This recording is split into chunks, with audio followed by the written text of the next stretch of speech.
Hello students, today I am going to start a new topic. The topic is the Indian Thar Desert. Okay, in this class we will discuss about the Indian Thar Desert. इस class में हम Indian Thar desert के बारे में discuss करेंगे. Okay, actually जो Indian desert है उसको हम क्या बोलते हैं, थार डेजर्ट. तो उसके बारे में हम लोग जानेंगे. ठीक है, so now we should start our class. Okay, let's start. The Indian desert lies towards the western margin of Arauli Hill. Okay, actually in the desert you will see there is a hill. इस तरीके से एक हिल है यहाँ पे, है ना, एक तरीके से यहाँ पे एक हिल है. इस हिल को कहते हैं अरावली हिल. क्या कहते हैं? अरावली हिल. एक्चुअली ये जो हिल है ये कहाँ पे है? राजस्थान में है. This is a only one hill which is situated in the Rajasthan. Okay, तो जो ये हिल है, आप देखिए यहाँ पे लिखा हुआ है कि the Indian desert lies towards the western margin of the Aravalli hill. जो अरावली हिल है उस अरावली हिल के वेस्टर्न साइड में कौन सा डिजर्ट है? Indian desert. That is also known as the Thar desert. Okay, ध्यान से एक बार फिर से देखिएगा. जो इंडियन डिजर्ट है that is lies in the western margin of the Aravalli hill. Okay, तो ये जो अरावली हिल है, इस अरावली हिल के वेस्टर्न मार्जिन पे कौन सा डिजर्ट है? Indian Thar desert. Okay, now see about the Aravalli hill. Okay, हम थोड़ा सा अरावली हिल के बारे में भी जानेंगे. Aravalli hill lies on the western and north western margin of the peninsula plateaus.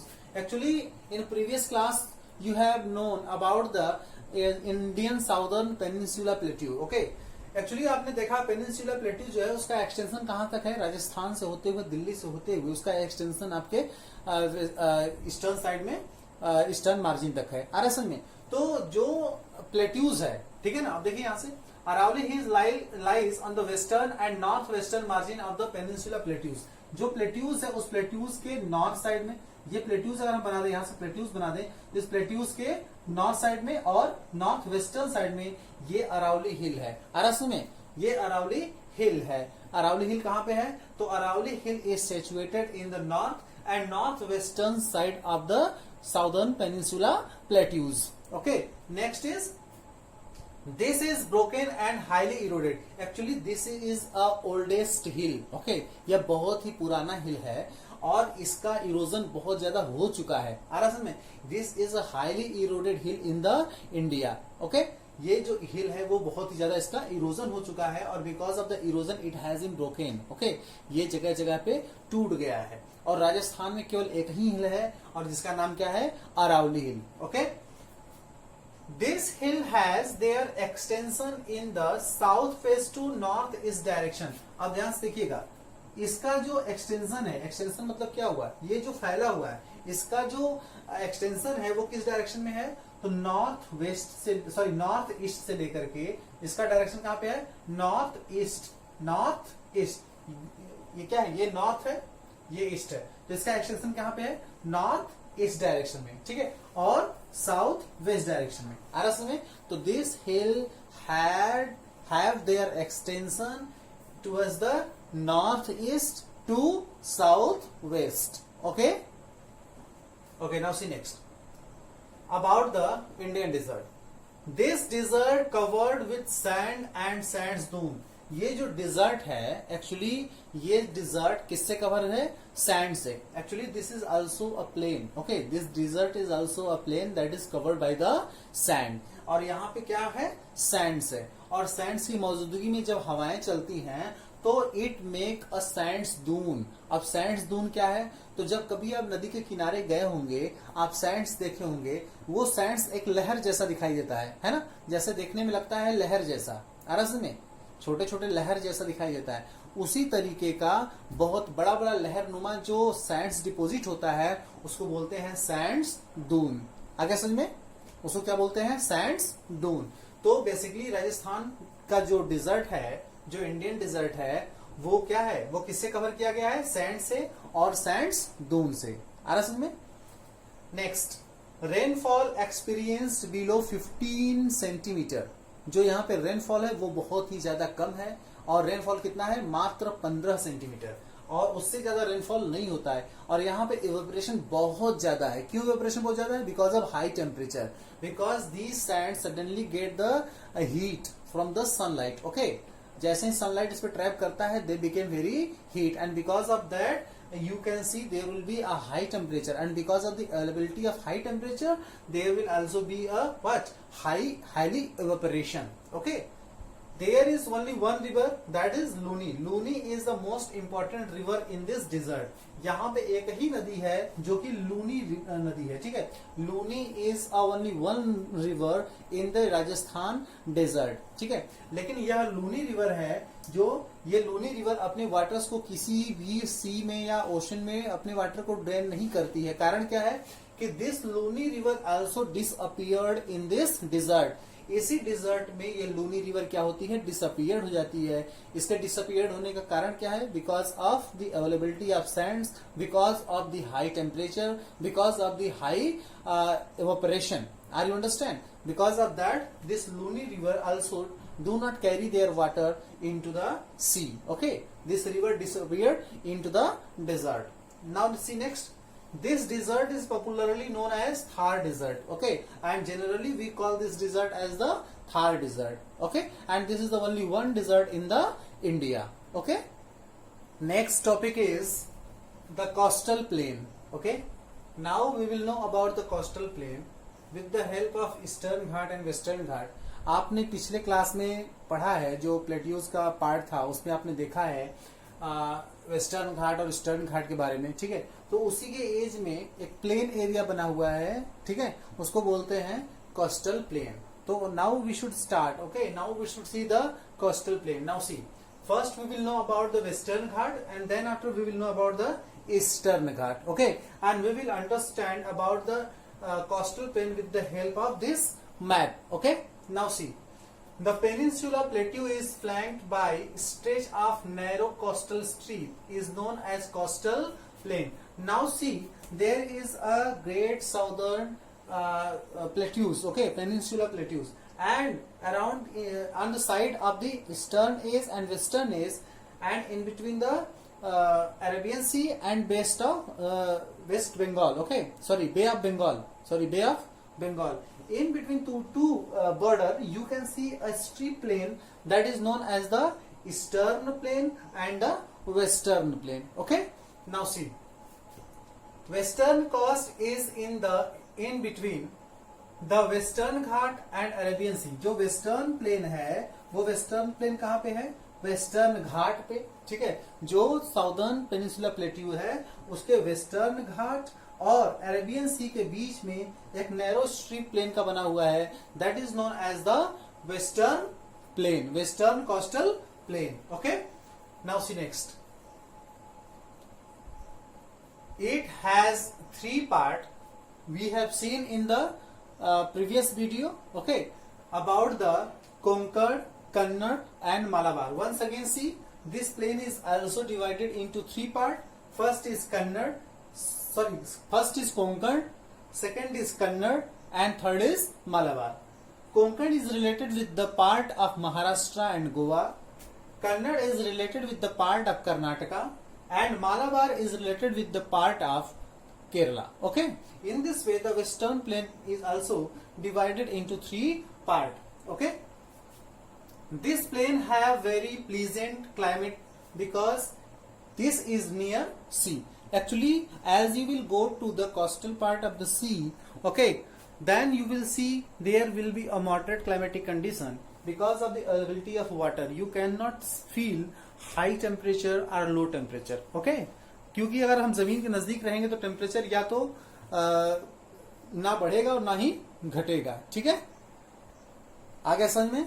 तो अभी हमने क्या देखा, हमने देखा वेस्टर्न घाट के बारे में and we have understand about the western coastal plain. Okay, now we are going to know about the eastern ghat and eastern coastal plain. अब हम ईस्टर्न कोस्टल प्लेन के बारे में जानेंगे. तो आइए देखते हैं. This plain spread along with the Bay of Bengal.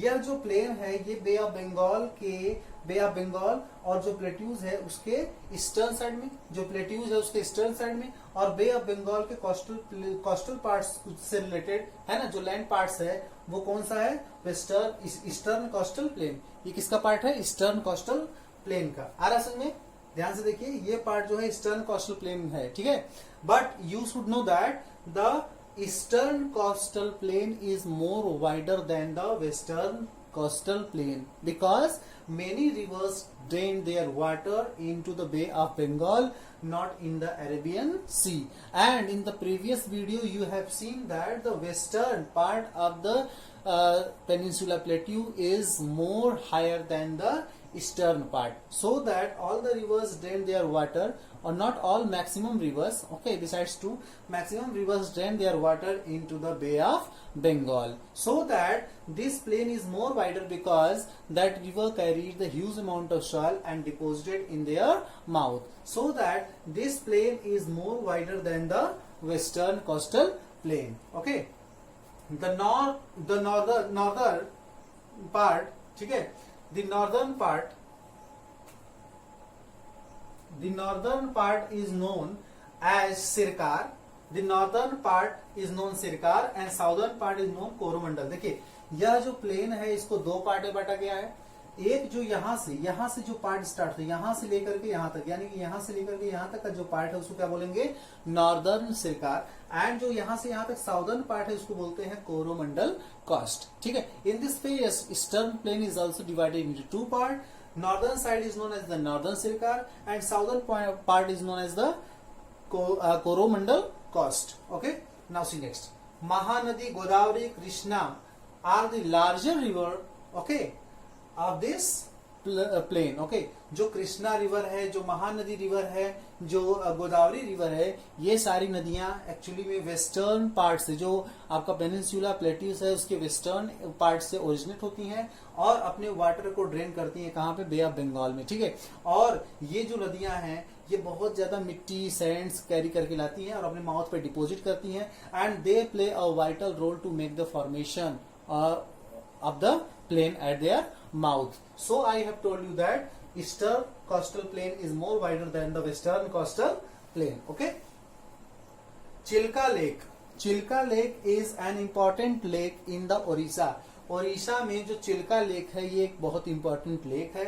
यह लेक चूंकि बैकवाश वाटर से फॉर्मेशन हुआ है, इसका कहने का मतलब कि जो ओशन वेव्स चलते हैं, ठीक है, अब चूंकि ये नदी कैरी करके ला रही है सैंड्स को और उधर से वेव्स ओशन की चल रहे हैं, तो इस तरीके से क्या होता है कि जो सैंड्स और सिल्ट है वो अपने माउथ में डिपोजिट कर देते हैं, जिसकी वजह से क्या होता है एक लेक जैसा फॉर्मेशन हो जाता है. इसको बोलते हैं Chilka lake. Actually this is the largest, okay, this is the largest salt lake in the India. This is the largest salt lake in the India. It is situated in the Orissa and this lake is formed by the Mahanadi. किस नदी के द्वारा form किया गया है, महानदी के द्वारा. Okay, तो in this way, in this class we have also known about the coastal plains. Okay, next topic is the Indian islands.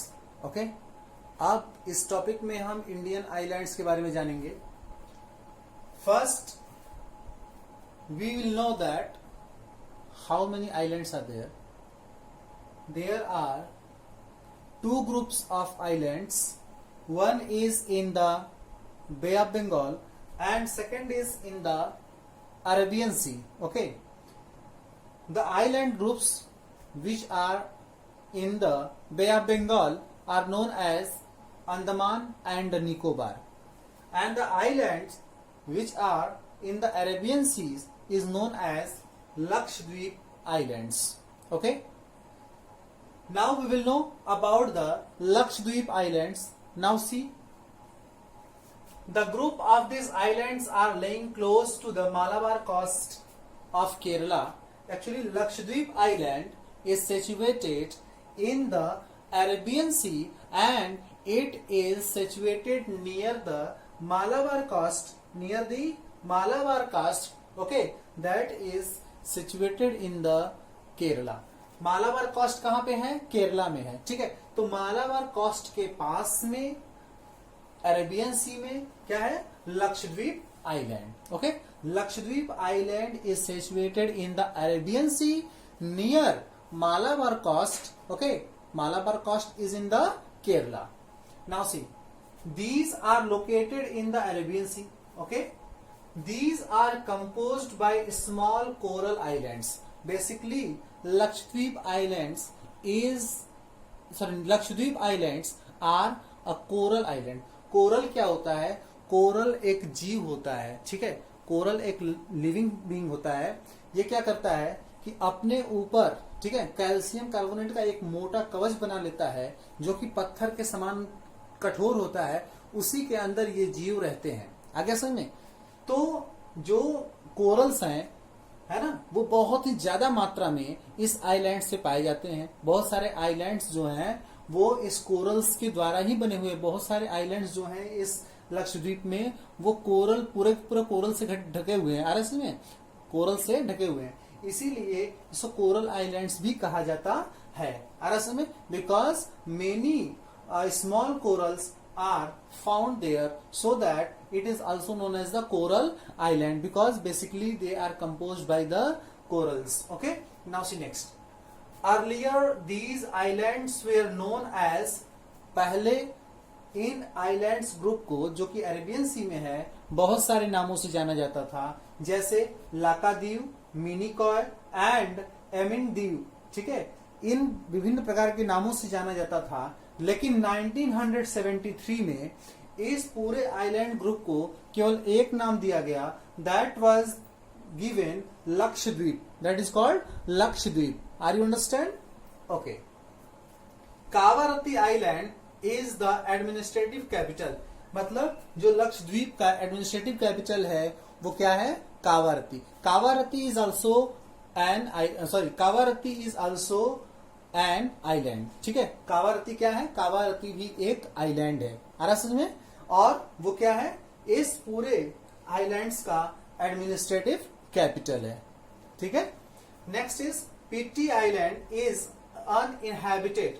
यहाँ पे एक पीटी आइलैंड है जिसपे कोई रहता नहीं है, उसपे केवल और केवल बर्ड्स रहते हैं, ठीक है। आ रहा समझ में? वहां पे क्या है? बर्ड सेंचुरी है, ठीक है। There is a century that is called bird century, because large number of birds either they are living there or migrant birds coming there. Okay, so that there is also a bird sanctuary where PT Island. PT Island क्या है? वहां पे कोई basically रहता नहीं है, वो केवल और केवल बर्ड्स वहां पे रहते हैं, इसलिए वहां पे क्या है? बर्ड सेंचुरी है। तो in this way we have completed about the Lakshadweep islands topic. Okay, next is Andaman and Nicobar Island. Okay, the Andaman and Nicobar Islands, now see, Andaman and Nicobar Islands are situated, okay, the Andaman and Nicobar Islands are situated in the Bay of Bengal. Okay, now see, a chain of islands located in the Bay of Bengal are known as Andaman and Nicobar islands. There is a chain of island. यहाँ पे क्या है? अगर हम देखें तो यहाँ पे क्या है? एक आइलैंड्स का चेन है, ठीक है। यहाँ पे छोटे छोटे आइलैंड्स का एक चेन है, ठीक है, जिसको क्या बोलते हैं? Andaman and Nicobar island. Okay, ये दो आइलैंड का ग्रुप है। आइए देखते हैं। The extension of these islands are north to south. अब देखिए, ये जो आइलैंड्स है इसका एक्सटेंशन कहां से है? नॉर्थ से लेकर के साउथ तक है, ठीक है। इसका जो विस्तार है, इसका जो फैलाव है वो नॉर्थ टू साउथ है। The group of these islands is divided into two parts. Actually ये जो आइलैंड्स है ये दो पार्ट में डिवाइड हैं, ठीक है। पहला पार्ट है अंडमान जो कि नॉर्थ में है। पहला पार्ट जो है अंडमान वो नॉर्थ में है, और दूसरा पार्ट क्या है? निकोबार, जो कि साउथ में है, ठीक है ना। तो in this way the two part of these islands are there and they are situated in the Bay of Bengal. Okay, first part which is situated in the north, that is called as Andaman Island, and southern part is known as the Nicobar Islands. Okay, these islands are the part of elevated portion of submarine portion of mountains। कहने का मतलब कि यहाँ पे समुद्र के नीचे जो बे ऑफ बंगाल है उसमें बहुत ही ऊंचा माउंटेन है, और माउंटेन का वह पार्ट यानी कि वह पीक्स जो कि पानी के ऊपर दिखाई देता है, ठीक है, उसी से ये आइलैंड्स बने हुए हैं। ऐसा माना जाता है कि समुद्र के नीचे, ठीक है ना, समुद्र के अंदर बे ऑफ बंगाल में जो माउंटेन की ऊपरी पीक्स है, वाटर के नीचे सपोज करिए ये एक पूरा वाटर से भरा हुआ है, ठीक है, वाटर से भरा हुआ है। अब यहाँ पे जो माउंटेन पीक्स है तो जो माउंटेन पीक्स का ऊपरी भाग जो कि पानी के ऊपर से दिखाई दे रहा है, जो पानी के ऊपर दिखाई दे रहा है वो क्या है, यही आइलैंड्स बना हुआ है, ठीक है, आ रहा समझ में। तो these group of islands are the part of mountain portions which are submerged into the Bay of Bengal. Okay, next is these islands feel equatorial climate and has thick forest. Actually ये क्या है, ये islands लगभग equator के पास में आते हैं, इसलिए यहाँ का जो क्लाइमेटिक कंडीशन है वो इक्वेटोरियल क्लाइमेटिक कंडीशन है, ठीक है। यहाँ पे क्या होता है, यहाँ पे ठंड नहीं पड़ती है, यहाँ पे hot and humid climatic condition पाया जाता है, ठीक है। Because of that we can feel high amount of rainfall there and besides that we can also see thick forest. हमें वहां पे क्या मिलेगा, थिक फॉरेस्ट मिलेगा, ठीक है। तो इस तरीके से हमने क्या देखा कि we have completed the second chapter of geography, the physical feature of India. Okay, and in this chapter, what we have seen, we saw that the northern part of India making their boundary with the great mountain, okay, that is known as the Himalaya. हमारा जो northern part है वो हिमालय से बना हुआ है, and Himalaya play a very good role, okay, because from that mountain we can get regularly water through the numbers of the rivers, and that rivers getting their origination from the numbers of the glaciers, and that glacier is situated in the Himalayan mountain. तो इस तरीके से हमारे देश में जो पहला physical feature देखा हमने वो क्या है, माउंटेन है, और इस माउंटेन का हमारे यहाँ बहुत ही ज्यादा महत्व है। ये तो हमें कोल्ड साइबेरियन विंड से प्रोटेक्ट करता है, ये दूसरे देशों में जाने के लिए, ठीक है, हमें पासेस प्रोवाइड करता है और हमारे शत्रुओं से हमारी रक्षा करता है। दूसरी चीज कि ये जो माउंटेन है इसके टॉप हमेशा आइस से कवर होते हैं जो कि नदियों को जन्म देते हैं, और उन नदियों के द्वारा क्या होता है, हमेशा जो कि इस माउंटेन के साउदर्न पार्ट में प्लेन है, उस प्लेन में लोगों को इरिगेशन करने के लिए वाटर्स प्राप्त होता है through the rivers. Okay, in this way this plain is able to do the agriculture by the peoples, okay, and because of this mountain this plain get water, and that is always covered with the green harvest, okay। अब देखिए हमने plane देखा, plane का महत्व है, plane के बाद हमने क्या देखा, साउदर्न प्लेट्यूज देखा। प्लेट्यूज का बहुत इंपॉर्टेंट है क्योंकि the southern plateaus has recovered because of the huge amount of minerals, ठीक है। प्लेट्यूज जो है साउदर्न पार्ट में है वो बहुत ही ज्यादा मिनरल से कवर किया हुआ है। After that we have seen about the coastal plain, okay, coastal plain के बारे में जाना, ये कोस्टल प्लेन भी हमारे लिए बहुत उपयोगी है, ओके। उसके बाद हमने डिजर्ट के बारे में जाना, and at last we have known about the islands. इस आइलैंड का भी हमारे जीवन में बहुत महत्व है। ये आइलैंड्स हमें एक ऐसा कंडीशन प्रोवाइड करते हैं फिशिंग का, जिससे कि हम आसानी से बहुत ज्यादा मछलियों की यानी फिशिंग कर सकते हैं, मछलियों को पकड़ सकते हैं, ठीक है। तो in this way we have seen the huge amount of variations in our Indian physical features, okay, and in this way I have completed this chapter, okay, thanks.